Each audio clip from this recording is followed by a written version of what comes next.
अंडमान की जेल में काला पानी की सजा काटकर अपनी जान देने वाले मौलाना फजले हक खैराबादी हो या शेर खान अफरीदी हो, वो भी तो इसी जमीन के लिए अपनी जान दे रहे थे ना। सभापति महोदय, पाकिस्तान के खिलाफ लड़ते हुए अपनी जान देने वाले महावीर चक्र विजेता ब्रिगेडियर उस्मान हो या पाकिस्तान के पैटर्न टैंक उड़ाने वाला परमवीर चक्र विजेता वीर अब्दुल हमीद हो, वो भी तो इसी जमीन के लिए अपनी जान दे रहा था ना।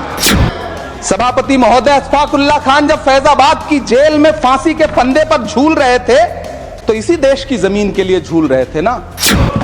और मंत्री जी, मैं इस सदन में अलग ऐलान ये कहता हूं कि जब भी इस देश की जमीन को लहू की जरूरत होगी, आपसे 2 कदम आगे इमरान खड़ा मिलेगा, ये मैं आपसे यकीन दिलाते हुए कह रहा हूं। हम ही को कातिल कहेगी दुनिया, हमारा ही कत्लेआम होगा। हम ही कुएं खोदते फिरेंगे, हम ही पे पानी हराम होगा।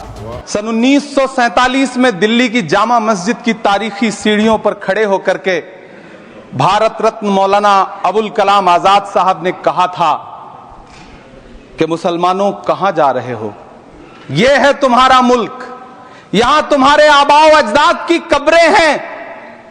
उस वक्त मौलाना आजाद की ये सदाएं सुन करके लोगों ने अपने सरों की गठरियां उतार करके रख दी थी।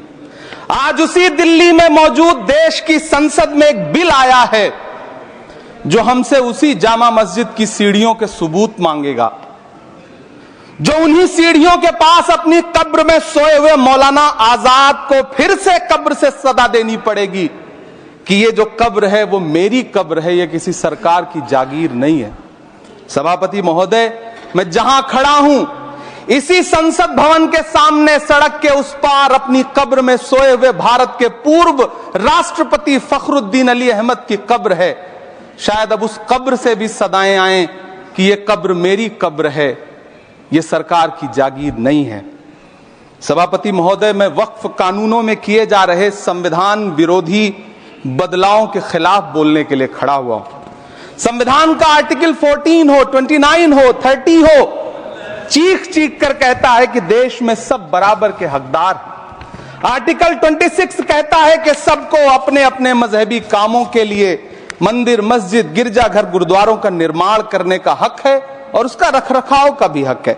लेकिन डॉक्टर बाबा साहब अंबेडकर के संविधान को हर दिन कुचलने वाली ये सरकार देश के मुसलमानों से नफरत में इतनी अंधी हो गई है कि खुलेआम देश की संसद में देश सरकार के माइनॉरिटी मिनिस्टर साहब और होम मिनिस्टर साहब झूठ बोलते हैं और देश को गुमराह करते हैं। झूठ शब्द असत्य बोलते हैं। सरकार ने इस बिल का नाम उम्मीद रखा है। मंत्री जी, कल से इसे देश के मुसलमानों के लिए नई उम्मीद बता रहे हैं। नहीं मंत्री जी, न तो यह बिल मुसलमानों के लिए नई उम्मीद है और न ही उम्मीद की नई किरण। सभापति महोदय, भाजपा ने पूरे देश में वक्फ के नाम पर कई सारे झूठ फैलाए हैं। आइए आज उनकी सच्चाई पर बात करते हैं। वक्फ ट्रिब्यूनल को ऐसे बताया जाता है जैसे वक्फ ट्रिब्यूनल कोई मजहबी खाप पंचायत हो। सभापति महोदय, जबकि सच्चाई यह है कि वक्फ ट्रिब्यूनल भी तो सरकारी न्यायिक विभाग है जिसमें सरकार द्वारा नियुक्त जज होते हैं, जिसमें प्रशासनिक अधिकारी होते हैं, कहीं ऊपर से थोड़ी आ गए।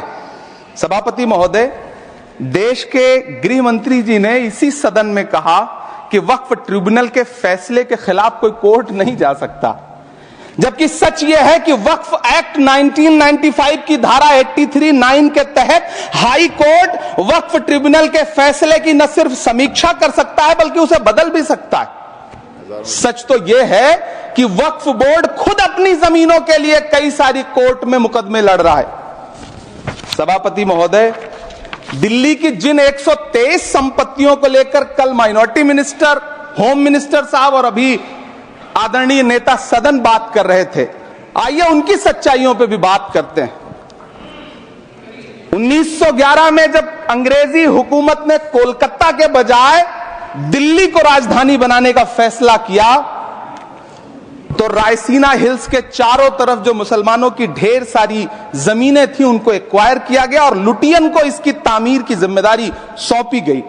सेंट्रल विस्टा की तरह लुटियन जोन का मेगा प्लान तैयार हुआ। लेकिन उस वक्त के मुसलमानों ने उस वक्त की अंग्रेजी हुकूमत से अपनी इबादत गाहों को बचाने के लिए लड़ाई लड़ी। मामला ब्रिटिश गवर्नमेंट तक पहुंचा। तब यह तय हुआ कि वो जो धार्मिक स्थल हैं उन्हें जस का तस रहने दिया जाएगा। इंडिया गेट के बगल वाली मस्जिद हो, जाब्तागंज, सुनहरी बाग मस्जिद हो, पार्लियामेंट रोड वाली मस्जिद हो, ऐसी 123 संपत्तियों के मैनेजमेंट के लिए 1913 में मुसलमान वक्फ वैलिडेशन एक्ट बना और उसके बाद एक नया शहर बसाया गया जिसे लुटियंस जोन का नाम दिया गया।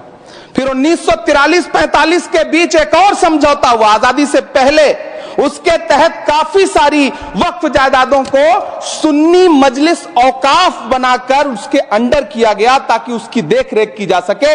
गृह मंत्री जी 2 दिन से सदन में जो बात कह रहे हैं वो दरअसल 123 संपत्तियां उसी सुन्नी मजलिस औकाफ के तहत आती। सभापति महोदय, आजाद भारत आजाद हुआ। आजादी के बाद भारत में 1954 में वक्फ एक्ट लागू हुआ, जिसकी धारा 9 के तहत 1964 में केंद्रीय वक्फ काउंसिल का गठन हुआ। दिल्ली की वही 123 प्रॉपर्टीज को 1970 में सर्वे गजट करके गजट नोटिफाई किया गया। इसके निपटारे के लिए पूर्व प्रधानमंत्री इंदिरा जी के द्वारा 1974 में एक बर्नी कमेटी बनाई गई। बर्नी कमेटी ने 1976 में इन 123 संपत्तियों को दिल्ली वक्फ बोर्ड की संपत्ति होने की रिपोर्ट सौंपी। उस रिपोर्ट के आधार पर 1984 में कांग्रेस सरकार ने उन 123 प्रॉपर्टीज को दिल्ली वक्फ बोर्ड को सौंपने का फैसला किया, जिसके खिलाफ विश्व हिंदू परिषद कोर्ट गई। मामला 2011 तक पेंडिंग रहा। फिर 2011 में कोर्ट ने सरकार को आदेशित किया कि इसका निपटारा करो। तब 2013 में तत्कालीन यूपीए सरकार ने दिल्ली की उन्हीं 123 जायदादों को बर्नी कमेटी की सिफारिशों के मुताबिक वक्फ बोर्ड के हवाले किया। यही वो प्रॉपर्टीज हैं जिनके नाम से गृहमंत्री जी कल से कांग्रेस को कोस रहे हैं। फिर आई 2014 में भाजपा की सरकार, जो तब से इन जमीनों को हड़पने की साजिश कर रही है। जिस बिल को मुसलमानों के हुकूक की हिफाजत करने वाला बिल बताया जा रहा है, उसी को पेश करने के लिए और उस पर बात करने के लिए लोकसभा में भाजपा सरकार के पास एक भी मुस्लिम सांसद नहीं है। जिस वक्त, मैं लोकसभा कह रहा हूं, सुना करिए, जिस वक्फ बिल को मुस्लिम महिलाओं को हक दिलाने वाला बताया जा रहा है, उसे संसद में पेश करने वाली पार्टी के पास न तो राज्यसभा में, न लोकसभा में, न देश की किसी विधानसभा में एक भी मुस्लिम महिला सदस्य नहीं।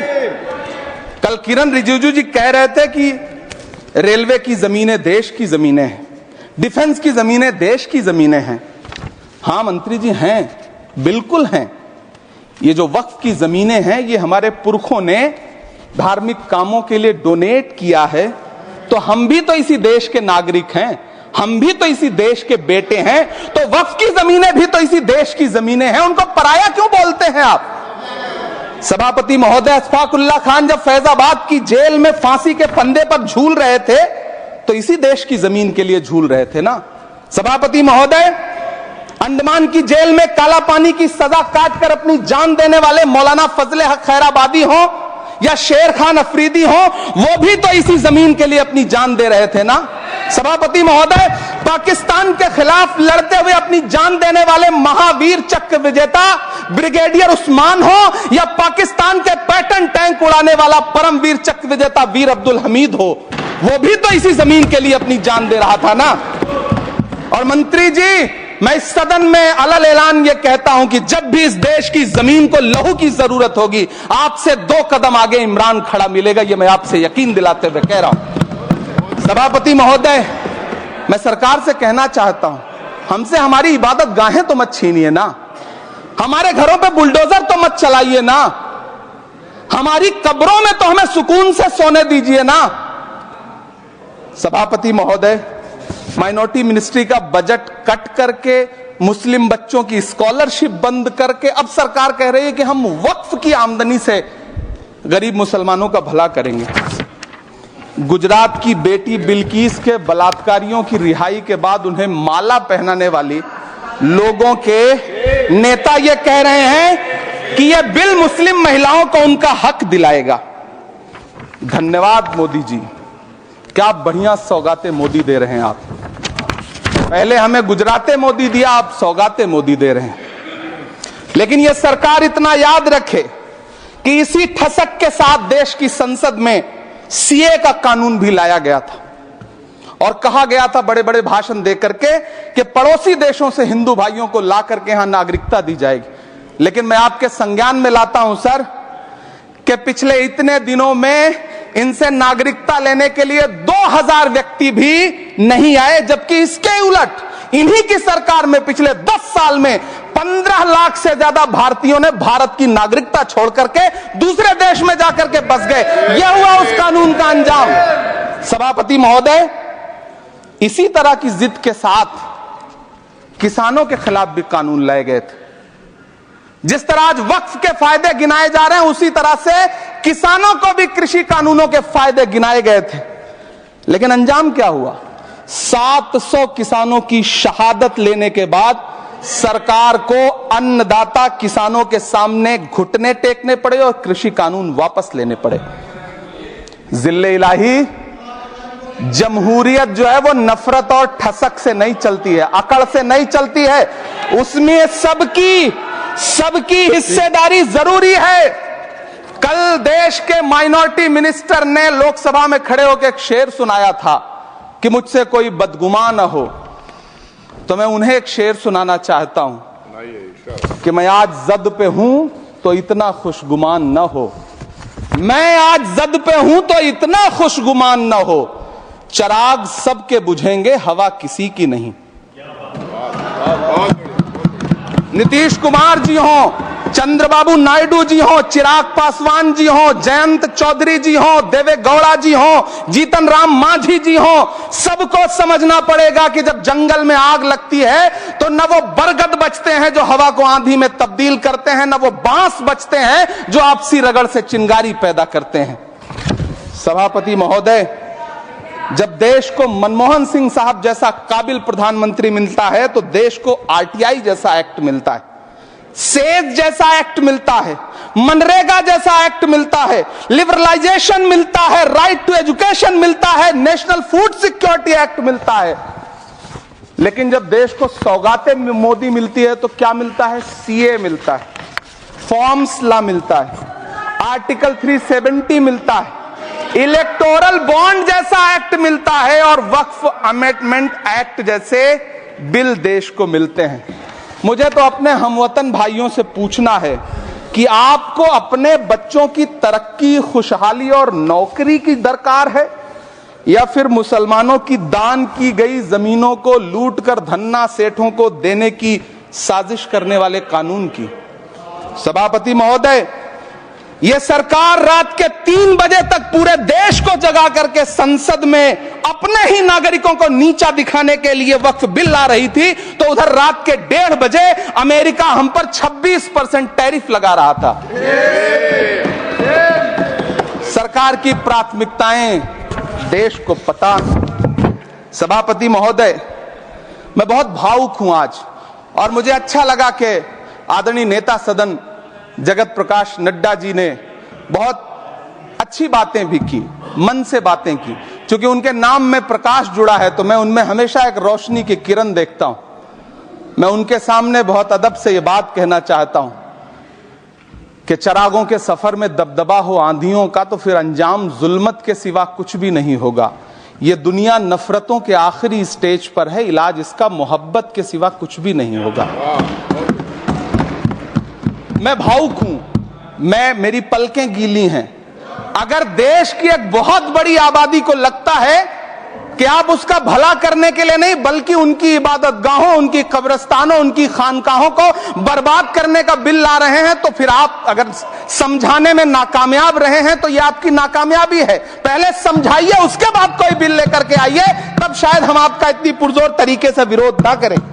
लेकिन सभापति महोदय, मैं अंत में सिर्फ इतना कहना चाहता हूं कि इस बिल में जो भी पॉइंट्स दिए गए हैं, बॉम्सी पोर्टल देख लीजिए, सरकार का झूठ आपको पकड़ में आ जाएगा। हम डरे नहीं हैं, हम सिर्फ सरकार से अपील कर रहे हैं कि हमें अपना समझिए। हम आपके अपने हैं, इस देश के नागरिक हैं और आप ताकत में हैं। संख्या बल के आधार पर बिल हो सकता है आप पास करा ले, लेकिन आपको यह बात समझनी पड़ेगी कि हम तो वो तारीख हैं, जहनों में रहना है जिसे, कागजी पुर्जे नहीं जो फाड़ डाले जाएंगे। जिस जमीन पर मैं खड़ा हूं ये मेरी पहचान है। आप आंधी हैं तो क्या मुझको उड़ा ले जाएंगे? आपको यह बात समझनी पड़ेगी। आपको अगर इतना विपक्ष की तरफ से पहले जेपीसी में इतने सारे पॉइंट्स आए और उसके बाद कल से लोकसभा में और राज्यसभा में सुझाव आप सुनने को तैयार नहीं है, लोगों की शंका को दूर करने के बारे में आप बिल्कुल सोच नहीं रहे, बस आप कह रहे हैं यह बिल उम्मीद की नई किरण है। नहीं साहब, इसे भले किरण जी लेके आए हैं, लेकिन यह उम्मीद की नहीं बल्कि नाउम्मीदी की किरण है। और इस देश की एक बहुत बड़ी आबादी इस बात से खदशे में है, शक में है कि आप सीधे उनकी जमीनों को लूट करके धन्ना सेठों को बेचना चाहते हैं। मेरी अब भी आपसे अपील है कि इस बिल को वापस लीजिए। यह बिल कहीं से आपके अपने नागरिकों के लिए अच्छा नहीं है। यह बिल सिर्फ इस देश के मुसलमानों को नीचा दिखाने का और अपने एक ऐसे मतदाता वर्ग को खुश करने का बिल है जिनको इस बिल के पास हो जाने से कुछ मिलेगा भी नहीं। लेकिन आप एक नैरेटिव देना चाहते हैं, एक मैसेज देना चाहते हैं। मेरी आपसे अपील है कि कृपया ये जो सबका साथ सबका विकास का नारा है, इस नारे को रत्ती भर तो चरित्रार्थ कर दीजिए।